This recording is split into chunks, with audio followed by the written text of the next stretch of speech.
মোৰ স্বামীৰ মৃত্যুৰ পিছত মোৰ স্বামীৰ পৰিয়াল আৰু ওচৰ চুবুৰীয়াই মোক বহুত অত্যাচাৰ কৰিছে। মোৰ স্বামীৰ মৃত্যুৰ পাছত মোৰ স্বামীৰ পৰিয়াল আৰু ওচৰ চুবুৰীয়াই মোক মানসিকভাৱে বহুত অত্যাচাৰ কৰিছিল। আনকি ঘৰৰ এজন ব্যক্তিয়ে মোৰ লগত শুবলৈ চেষ্টা কৰিছে। আনকি ঘৰৰে এজন ব্যক্তিয়ে মোৰ লগত শুবলৈও চেষ্টা কৰিছিল। আৰু সেয়া হ'বলৈ নিদিয়াত মোক বহুত অত্যাচাৰ কৰিছে। আৰু সেয়া হ'বলৈ নিদিয়াৰ কাৰণে মোক বহুত অত্যাচাৰ কৰিছিল। সকলোৱে কৈছে মই কুলক্ষণীভাৱে মোৰ স্বামীক বাইক এক্সিডেণ্ট হৈছে। সকলোৱে কৈছিল যে ময়ে কুলক্ষণী, যাৰ কাৰণে মোৰ স্বামী বাইক এক্সিডেণ্ট হৈ মৃত্যুমুখত পৰিব লগা হৈছিল। এগৰাকী মহিলাৰ এটি বিশেষ ভিডিঅ' বাস্তৱ জীৱনত তেওঁৰ লগত ঘটা ঘটনাৰ বিষয়ে কৈছে তেওঁ। গুৱাহাটী মহানগৰীত কোনে তেওঁক চুৰিৰে আঘাত কৰিছিল সকলো কথা বিৱৰি ক'লে আৰু এতিয়া এই ভিডিঅ' সামাজিক মাধ্যমত ভাইৰেল। শুনক মহিলাগৰাকীৰ মুখৰ পৰা। মোৰ স্বামীৰ মৃত্যুৰ পাছত মোৰ স্বামীৰ পৰিয়াল আৰু ওচৰ চুবুৰীয়াই মোক মানসিকভাৱে বহুত অত্যাচাৰ কৰিছিল। আনকি ঘৰৰে এজন ব্যক্তিয়ে মোৰ লগত শুবলৈও চেষ্টা কৰিছিল আৰু সেয়া হ'বলৈ নিদিয়াৰ কাৰণে মোক বহুত অত্যাচাৰ কৰিছিল। সকলোৱে কৈছিল যে ময়ে কুলক্ষণী, যাৰ কাৰণে মোৰ স্বামী বাইক এক্সিডেণ্ট হৈ মৃত্যুমুখত পৰিব লগা হৈছিল। মই কাকো একো ক'ব পৰা নাছিলোঁ।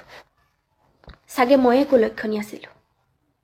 সেইকাৰণেই মই সৰু থাকোঁতে মোৰ মাকো মই হেৰুৱাবলগীয়া হৈছিল। মোৰ স্বামীৰ মৃত্যুৰ সময়ত মোৰ গৰ্ভত আছিলে 9 মহীয়া এটি সন্তান আৰু স্বামীৰ মৃত্যুৰ এমাহৰ পাছতেই মোৰ এজনী ছোৱালী সন্তান জন্ম হৈছিল। মোৰ স্বামীৰ ঘৰখনত মই থাকিব পৰা নাছিলোঁ। বহুত অত্যাচাৰ সহ্য কৰি, বহুত কথা শুনি অৱশেষত মই নিজৰ ঘৰখনলৈ ঘূৰি গৈছিলোঁ। মই জানিছিলোঁ যে মোৰ নিজৰ ঘৰখনতো মই শান্তিৰে থাকিব নোৱাৰিম, কিন্তু তথাপিও মোৰ কাৰণে আৰু একো উপায় নাছিলে। আৰু ঘৰলৈ গৈ মই যি ভাবিছিলোঁ সেয়াই হ'ল।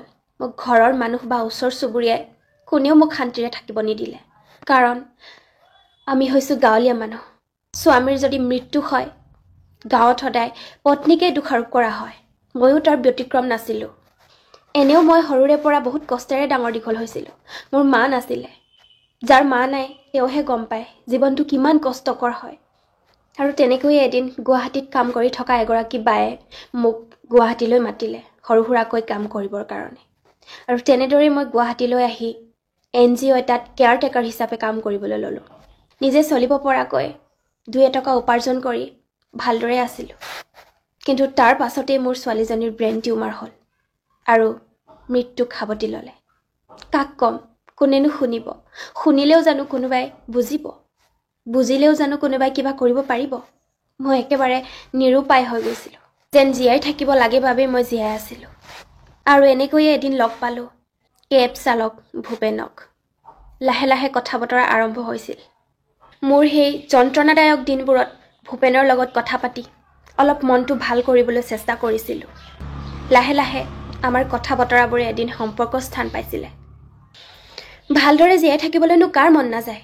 মোৰো মন গৈছিল সেই দুখ যন্ত্ৰণাৰ পৃথিৱীখনৰ পৰা অকণমান হ'লেও ওলাই আহি অলপ হাঁহিবলৈ, অলপ ভালদৰে জীয়াই থাকিবলৈ।